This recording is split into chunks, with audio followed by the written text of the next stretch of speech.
آج فلسطین کے اندر جتنا بھی ظلم ہو رہا ہے وہ صرف اور صرف یہودی کر رہے ہیں۔ یہودی فلسطین کے اندر گریٹر اسرائیل بنانا چاہتے ہیں۔ یہودی اسلام کو دنیا سے ختم کر دینا چاہتے ہیں۔ آج اس وقت مسلمانوں کے سب سے بڑے دشمن صرف اور صرف یہودی ہیں۔ یہی سوچ رہے تھے نا آپ بھی، لیکن ایسا بالکل نہیں ہے۔ یہودی تو خود مسلمانوں کے حق میں ہے، ایون کہ اسرائیل کے یہودی تو خود فلسطین کے حق میں فلسطین کا جھنڈا اٹھا کر پروٹیسٹ بھی کرتے ہیں۔ یہودی تو اسرائیل کی ریاست کو ہی اپنے مذہب کے خلاف مانتے ہیں۔ پھر کبھی سوچا ہے کہ اگر یہ سب کچھ یہودی نہیں تو پھر کر کون رہا ہے؟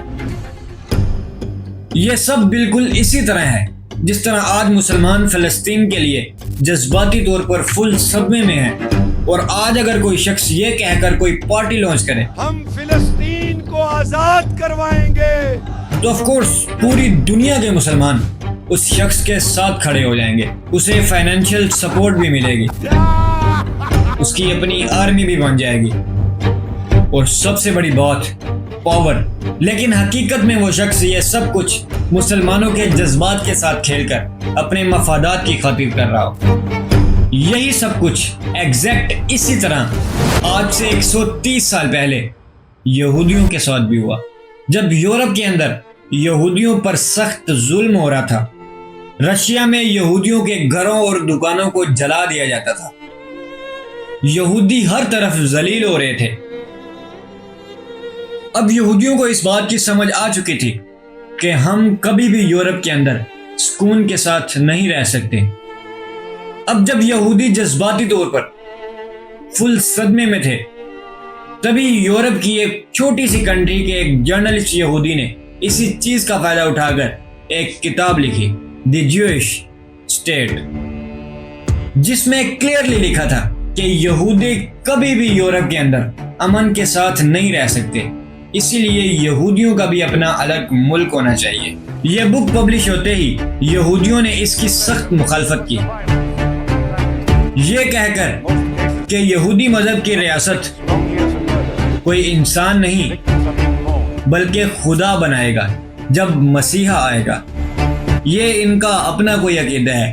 ان کا ماننا ہے کہ یہودی تبھی واپس فلسطین میں جا سکتے ہیں جب ان کا مسیحا آئے گا۔ عام یہودیوں نے بھی اس بات کو ماننے سے انکار کر دیا۔ ان کا کہنا تھا کہ بجائے اس کے کہ ہم اپنا الگ ملک بنائیں، ہمیں یورپ کے اندر ہی اپنے حقوق کی خاطر لڑنا چاہیے۔ اب سارے یہودی اس نظریے کے خلاف ہو گئے۔ جب اس شخص نے دیکھا کہ ایسے تو نہیں چلے گا، تو اس شخص نے یہودیوں کے جذبات کو ابھارا، یہودیوں کی ہولی لینڈ فلسطین کا نام لے کر، کیونکہ اس سے پہلے اس نے ان 4 جگہوں کا مطالبہ کیا تھا: ارجنٹینا، یوگانڈا، رشیا، سائپرس۔ اب جب کسی بھی طرح یہودی ماننے کو تیار نہیں تھے تو اس نے فلسطین کا نام لینا شروع کر دیا تاکہ یہودی جذباتی ہو کر ہمارا ساتھ دیں، اور ایسا ہی ہوا، کیونکہ یہودیوں کی جروسلم کے ساتھ جو عقیدت ہے وہ تو ہم سبھی جانتے ہیں۔ لیکن پھر بھی بہت سارے یہودی علماء اور عوام ابھی بھی اس کے سخت خلاف تھے۔ اس کے کچھ ہی عرصے بعد جرمنی میں یہودیوں کی ایک بہت بڑی کانگریس تھی، لیکن وہاں کے یہودی علماء نے اس کی سخت مخالفت کی، جس کے بعد یہ کانگریس پھر سوئٹزرلینڈ میں ہوئی، جہاں ایک سیاسی تنظیم کی بنیاد رکھی گئی، دی ورلڈ زیونسٹ آرگنائزیشن، اور اس کا بانی تھا تھیوڈور ہرزل۔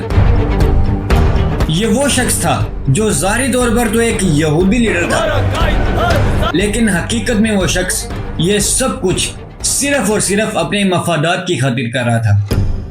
مطلب اس کا مقصد یہودیوں کو امن دینا نہیں، بلکہ دنیا کی گریٹ پاورز کے درمیان ایک طاقتور پلیئر بن کر ابھرنا تھا۔ اس نے اپنی بک میں کلیئرلی لکھا تھا کہ اسرائیل مڈل ایسٹ میں یورپ کے لیے ایک دیوار کا کام کرے گا جو ایشینز اور مسلمز کو روکے گی۔ اس کی حکومت کا مقصد یہ تھا کہ پورے مڈل ایسٹ کی اکانومی اور سیاست کو کنٹرول کیا جائے۔ اصل مقصد سیاسی اور اکانومک تھا، لیکن اسے مذہب کا رنگ دیا گیا تاکہ یہودی جذباتی ہو کر ان کے ساتھ مل جائیں۔ دنیا کو یہ دکھایا جائے کہ یہ ہمارا حق ہے جو ہمیں ہزاروں سال پہلے دیا گیا تھا۔ اور آج اگر ہم دیکھیں تو ایگزیکٹ بالکل وہی سب کچھ ہو رہا ہے۔ جو آج سے 130 سال پہلے سوچا گیا تھا۔ یہ اس بات کا پکا ثبوت ہے کہ آج جو یہ سب کچھ ہو رہا ہے وہ یہودی نہیں بلکہ یہودیوں کا نام استعمال کر کے زونسٹ کر رہے ہیں۔ آپ سن کر حیران ہوں گے کہ آج دنیا کے 45% یہودی خود زونزم کے سخت خلاف ہیں۔